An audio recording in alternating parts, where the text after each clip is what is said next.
Hello, my friends, and welcome back. Thank you very much for being with me again today. Very, very angering situation in Latvia.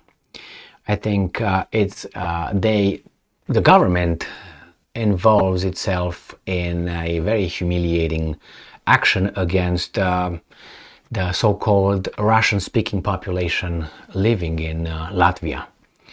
And it's humiliating, and I'm telling you why. I think it's xenophobic as well. Why? I don't know. Because if you would apply the same rule to other countries, and I'm going to give you names of the countries, specific names, I'm guaranteeing you that a lot of these countries will empty themselves. And that means a lot of them are going to be just getting rid of maybe between half and let's say a third of its population. Let me show you what these guys are doing in Latvia, which is a European country. These are the new values. Reuters. Russians taking language test to avoid expulsion from Latvia. Russians, what do you mean Russians? Are they not Latvians? Russians, like there are Russians over there occupying portions of Latvia or something? Well, that's old people. Listen to this, my friends. It's so angering. I don't use the word irritating. Angering. Outrageous. May 8th. Riga. In the Stalinist skyscraper, which dominates the skyline of Latvia's capital, dozens of elderly Russians wait to take a basic Latvian language test. Did you hear that? Basic Latvian language test. You know where I'm going with this, right? Hey Americans, hey Canadians, hey Germans, hey Brits, hey French, hey Australians, mate. Oh my God, I'm gonna take you all to task. And when I say all to task, bend over, take your pants off, and smack you hard. Did you think it was something else coming? As a proof, this is take a basic Latvian language test as a proof of loyalty to country where they have lived for decades. The thing with this proof of loyalty, I don't know how familiar you are. If you remember, some Jewish population was supposed to show their loyalty in certain countries, and that was called, for good reason, anti-Semitic. But hey, the Latvians are doing it to the Russians. Clutching red Russian passports, the participants, mostly women, read their notes for last-minute revision, fearing they might be expelled from the Baltic country if they fail. When they say this, they don't say that they are Latvians. Everywhere so far is Russians, not Latvians, Russians. Maybe they have dual citizenship. Are you allowed to? Apparently not. But this is Reuters writing this, not Ukrainska Pravda or other weasels. Speaking Russian instead of Latvian has not been a problem until now. But the war in Ukraine changed the picture. Why? Last year's election campaign was dominated by questions of national identity and security concerns. You are not at war, Latvia, with Russia. Remember what the Americans did with the Japanese and Germans during the Second World War? Population here. They put the Japanese in internment camps, concentration camps, internment, blah, blah, blah. Concentration, where they concentrate population. Well, don't give a bad connotation what happened in Germany happened here. No, it didn't, but it's still a concentration. Words have meaning. And by the way, just so you know, if you're familiar, if you're not, I'm going to repeat, there were areas in certain areas in the United States that had German towns. I know one in Michigan, Frankenmuth. Frankenmuth, I'm going to use it as an example. We used to have a store, a Christmas store, the biggest in the world. Used to be great, beautiful, big store. And it's a very nice vacation, tourist attraction place. It's nice. I have one street that looks a little bit Bavarian here and there. Some good restaurants, good food, go and eat, drink, blah, blah, blah, and all that. Okay, if you want to go with a little, not horse rides, horse carriage, drone carriage, you can do that. Beautiful, calm town. Those guys during the Second World War, they were rounded up. They were under curfew. There was quarantine, the whole area. Was it right? But we were at war with them. We, United States and Germany. But here is Latvia and Russia. You know what I mean? They overlap, they intertwined. It's not like we had with the Germans, like the Canadians, or with the Mexicans or something. Nothing like that. And still they did it. And right now they paid reparation for the Japanese from the concentration internment camps. So let's see what these guys do. The government now demands a language test for the 20,000 people in the country holding Russian passports, mostly elderly and female, as the loyalty of Russian citizens is a worry, says Dmitry Trofimovs, State Secretary of the Interior Ministry. Well, anyway, those old people will pick an AK-47 and rush into battle in Riga. And I'm quoting, "If I am deported, I would have nowhere to go. I have lived here for 40 years, said Valentina Sevastjanova, 70, a former English teacher and Riga guide, after her final Latvian lesson in a private school in central Riga, ready for when she takes her own exam. I took the Russian passport in 2011 to easily visit my sick parents in Belarus. They are gone now." Well, why don't you get rid of it? Because I don't want. Fuck off. Anyway, this is one example. Let me see here. There's another guy here with 55 years old. It says here, this has left many of Latvia's ethnic Russians, who make up a quarter of its population of 1.9 million, feeling they may be losing their place in society where speaking solely Russian had been acceptable for decades. Russian citizens under 70 who do not pass the test by the end of the year will be given a reasonable time to leave. Did you hear that? Trofimo, is this ethnic cleansing?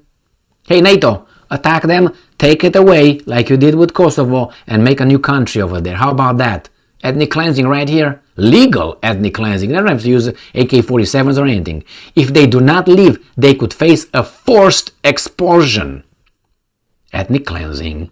They voluntarily decided to take the citizenship not of Latvia, but of another state. Do they have Latvian citizenship? If they have Latvian citizenship, you can't touch them. Unless you make a law, you pass a law and say, you know what, you can't have dual citizenship. But they don't want to do that because they have a lot of Latvians living in the United States, in Germany, in France, in Canada. So that's why they're not doing. But they don't have a problem with anybody else. He said the test was needed because Russian authorities justified their invasion of Ukraine by the need to protect Russian nationals abroad. If you kill them, if you mistreat them, even the United States did this with Texas, remember? Oh, you forgot. My bad. Well, read a little bit. The Mexican-American War was based on that. Oh, American blood spilled on American soil on Rio Grande, blah, blah, blah, tra-la-la. Just read a little bit over there. Anyway, this is what it is. To pass, they need to understand basic Latvian phrases and speak in simple sentences. Something such, I would like to have a dinner and I would like to choose fish, not meat. First, there's none of your business how well I speak this language, as long as I can make it. It's none of your business how much grammar I know, how much semantics I can use, how many synonyms I know, antonyms, homonyms, what the hell. Well, let me tell you now, let me get to task these guys, the guys that don't say anything about it. My direct experience, okay? And my direct experience sometimes opposes the knowledge that we're given by the media and mass media and entertainment industry, schools, government. All right? When they tell us diversity is our strength, we're good, we'll blah, blah, blah, blah. Accept, be tolerant and all that because you're all the same. Don't generalize. Don't stereotype. No. Okay, all right. Now, my direct experience tells me a different thing. Where I worked, where I rubbed shoulders in different capacity on this society. At the bottom, right there, and a little bit higher. I guarantee you that out of all those people, 100%, I don't think that 50% would be able to write, not better than me, no, to write without, if they write a sentence, not to make at least one mistake over there. In speaking, No, you call it vernacular. Don't you call it vernacular? You know what I mean? I know you know exactly what I mean. But those people who speak a vernacular, they should, what? Be forced to leave? People who, I don't know, use all kind of words for different things, should they be forced to leave? Just United States, my direct experience. Well, why don't you do this in Great Britain and see how many you're going to kick out? How many you do in Germany? And see how many, let's say, Turks you will kick out. Or newly immigrants. Do it in Sweden. Do it in France. Woo-hoo! In France, you're going to have half of France be gone. You don't believe me? Speak with people who have the courage to tell you their direct experience. If you speak a language well enough, and you know the grammar, and you know the words, go over there and you're going to speak with people and find out. And ask them to write. Oh my God, not only to speak, to write. So that's BS. If you would apply that in many countries, the countries will be emptied. Forcefully emptied, as I said, between half and a third out. I personally know Romanians here in the United States of America, being here 20 years and more. They don't speak English. They would not pass that test. Why? Because they work in jobs that they don't really require to communicate. In English, they work in enclaves. You go to Detroit, for instance, in Dearborn or Dearborn Heights, you're going to find a big mass of Arab people over there. A lot of them don't speak English. And the same thing is with some Romanians that I know. I meet with them. They don't speak it. Are you going to send them back? And they have dual citizenship. They have passports. They say, well, you can't have, well, you can, because if you look very well in the US Senate, you're going to find people with American citizenship and Israeli passports. So it's kind of like legal, if you know what I mean. And I know that you can check it out. Just pick one over there and go and see. An example I can give you, Rahm Emanuel. He fought for Israel.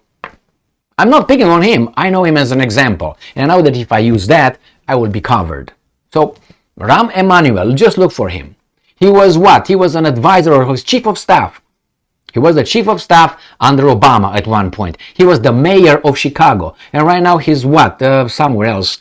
Can't remember where he's at. He's a governor somewhere? I don't know. He's something big shot. He speaks English better than I do. But that has dual citizenship and as many others. So you know what I mean? And what? Are we at war with Israel? No. So, but anyway, man, it's just that this is outrageous. Outrageous. Again, Latvia, 1.8 million people. Half of a city. Normal city. They do this to old people and all that. This is insulting. This is really degrading. If you would have a law, as I said, you can have dual citizenship, I would understand. You got to get rid of one. I would understand that one. But you don't. And if you do, then you tell them this. You have to pick. But then everybody else, all your Latvian friends and all that who are around the world, which I know, they have dual citizenship. So anyway, my friends, you tell me, are these the values? Is this ethnic cleansing right here? What is it if it's not? They will be forced out. How do you call that? Based on their ethnicity. Not because they can't speak a language, because it's just the Russians.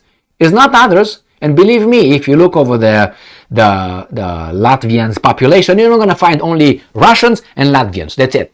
You're going to find Gypsies, you're going to find some Poles, you're going to find Lithuanians, you're going to find others. Why don't you ask those ones? Oh, because they're not at war with us. They're not a threat. Is Russia a threat? Well, they might invade like they did it over there. Well, are you mistreating the population? No. Then you're fine. Well, because Russia invaded Ukraine with no justification, no reason, unprovoked. But somehow the Russian-speaking population over there was at war with the Ukrainian military. Why? Because the Russians intervened and they started the war in 2014 when the Russians overthrew the government, legitimate government of Yanukovych, right? Jesus, in Christ. Anyway, angry as... Just kidding. No, not kidding, man. It's just, why? Put yourself in that situation. Put people here, born here, not immigrants, born here. They barely speak English. What? Anyway, make them right. I mean, look at the level of writing in United States of America. They don't pass. I don't have the statistics to tell you, but you can find them. Just do 2 clicks and see how prolific, how good they are in writing or math. This newly population of America, you're gonna kick them out? Well, you don't have a dual citizenship. That's just a BS. The problem is here, are you gonna be loyal? What? What am I supposed to be loyal? Who am I supposed to... You tell me, is that what we're gonna get? And only you guys. Why? Because those guys are doing something over there. It's unbelievable, man. And this human rights, do you hear anybody else having anything to say? Do they think this is normal? Remember, this thing can happen to someone else next. And a little bit in a different context. And a different context. And then what are you gonna do? Only when it burns you, you jump up? No, you have, when you see something that is unjust, it might hurt you as well. And put yourself outside. Is it right or wrong? I think it's very wrong. Very wrong, very wrong. Thank you very much for being with me again today. Stay strong, stay smart, look for the truth, and be just.